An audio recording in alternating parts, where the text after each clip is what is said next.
Boa noite a todos. Estamos aqui mais uma vez, né? Mais uma noite de estudo. E o tema hoje, como a Ruth já falou, é a mediunidade com Jesus. Então, nós vamos iniciar o nosso estudo.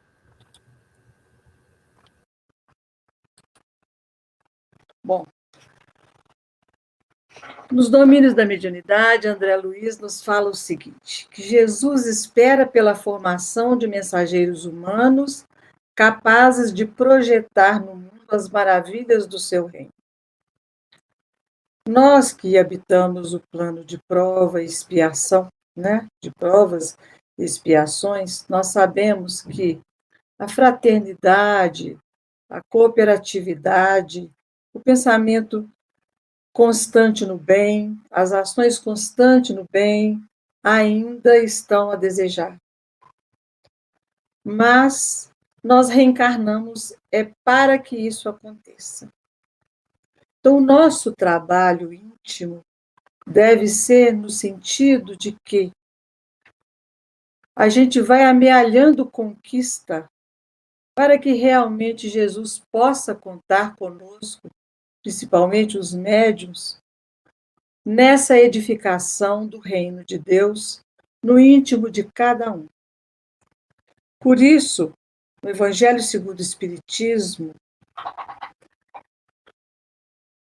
Kardec nos fala o seguinte: quis o Senhor que a luz se fizesse para todos os homens e que em toda parte penetrasse a voz dos espíritos, a fim de que cada um pudesse obter a prova da imortalidade. E ele ainda fala que com esse objetivo é que os espíritos se manifestam hoje em todos os pontos da Terra e a mediunidade se revela em todas as idades e de todas as condições, nos homens como nas mulheres, nas crianças como nos velhos. É um dos sinais de que chegaram os tempos preditos. Então, veja bem, quando Jesus, quando ele esteve entre nós, e que ele nos prometeu o Consolador, que ele falou quando ele estava em diálogo com Nicodemos, logo após que Tiago perguntou para ele, né, por que ele não falava aquilo para a multidão também, que ele falou que eles não entenderiam, ele falou, mas eu vos enviarei o Consolador, que vai explicar tudo o que eu vos tenho dito.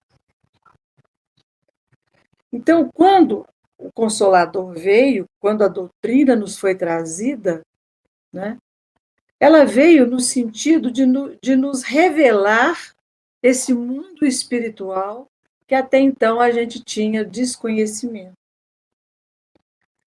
E através desse mundo espiritual é que, como foi falado aqui, quis o Senhor que a luz se fizesse para todos os homens e que em toda a parte penetrasse a voz dos espíritos, a fim de que cada um pudesse obter a prova da imortalidade.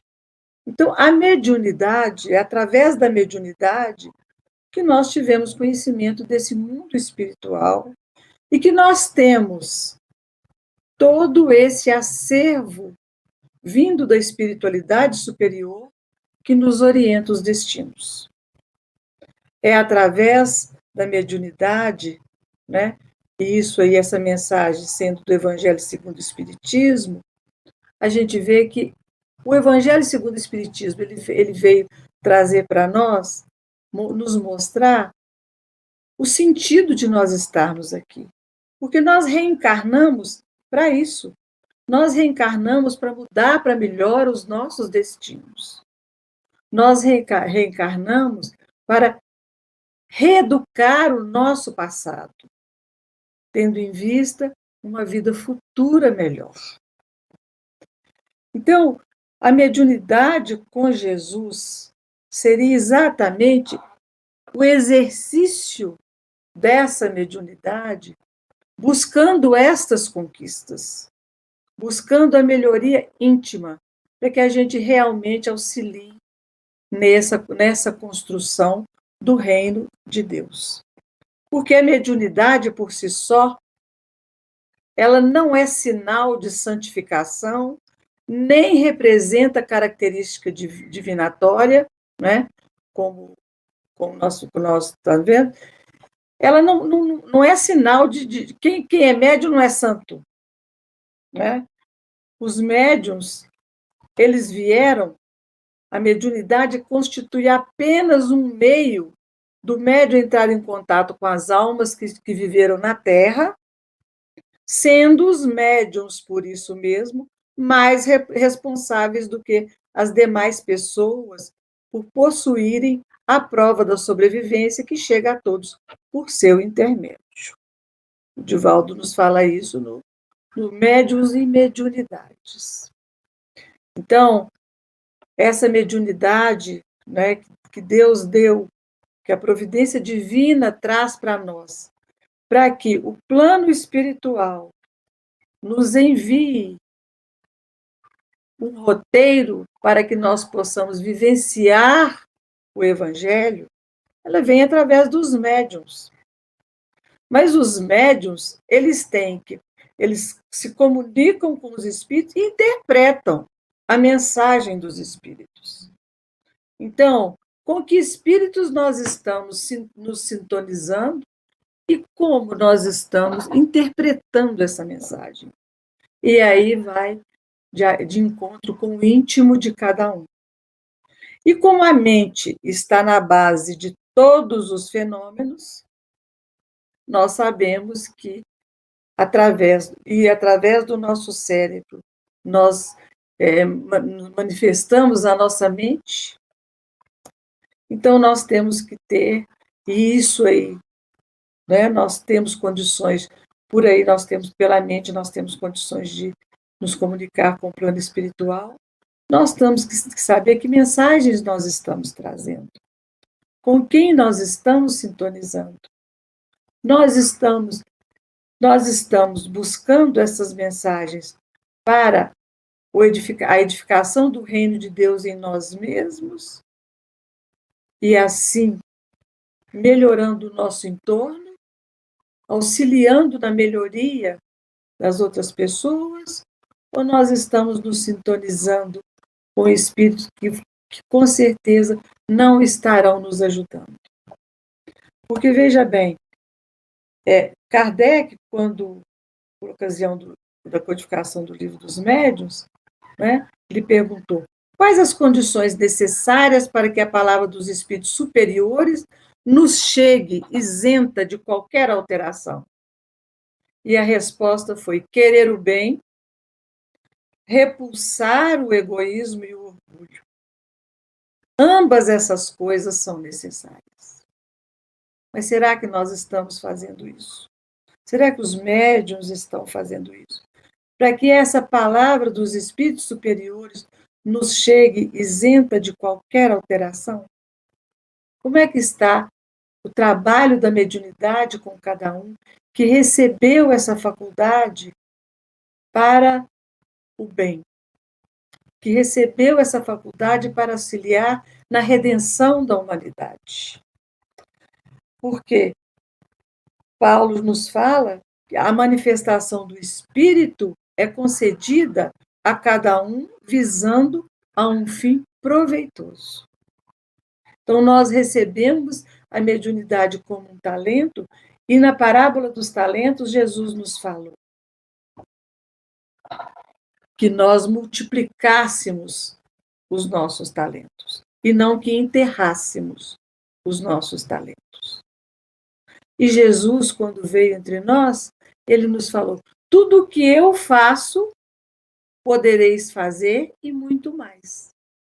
Então, ele contava conosco exatamente com essa possibilidade de que, a partir do conhecimento ou do estudo da vivência do Evangelho à luz da doutrina, nós pudéssemos conhecer como funciona esse talento e como podemos utilizá-lo nessa redenção da humanidade.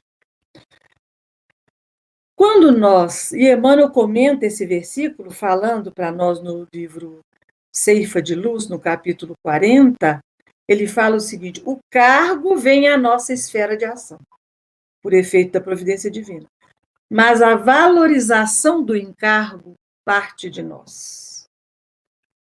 Então, veja bem, quando nós nos candidatamos a um cargo, quando nos é oferecido um cargo no plano físico, com certeza nós temos que ser qualificados para esse cargo. Assim acontece em todas as profissões, né? Em todos os setores em que nós vivenciamos. Nós temos que nos qualificar para esse cargo. E por que não, se o cargo da mediunidade nos foi dado para que a gente pudesse auxiliar na nossa iluminação, que é uma ferramenta que nos auxilia na nossa iluminação, e com isso melhorar o mundo à nossa volta, por que que não conhecer, estudar e buscar mudar valores para valorizar esse encargo que nós recebemos? Porque é o que mais nós temos que fazer. Porque o médium, segundo Emmanuel, no livro Emmanuel, capítulo 11, até, desculpa, aqui está capítulo 10, mas é capítulo 11, os médiuns, em sua generalidade, não são missionários na acepção do termo. Então, Emmanuel nos fala que os médiuns são almas que fracassaram desastradamente, que contrariaram sobremaneira o curso das leis divinas e que resgatam, sob o peso de severos compromissos e ilimitadas responsabilidades, o passado obscuro e delituoso. Então, os médiuns receberam o cargo para que, ao resgatar esse passado através do estudo e do trabalho em favor do próximo, ele pudesse reeducar esse passado, né? Então, o reeducar esse passado, nós temos que lembrar que nós recebemos essas ferramentas no presente, visando a que nós as usássemos de forma adequada para que nós construíssemos a nossa vida futura.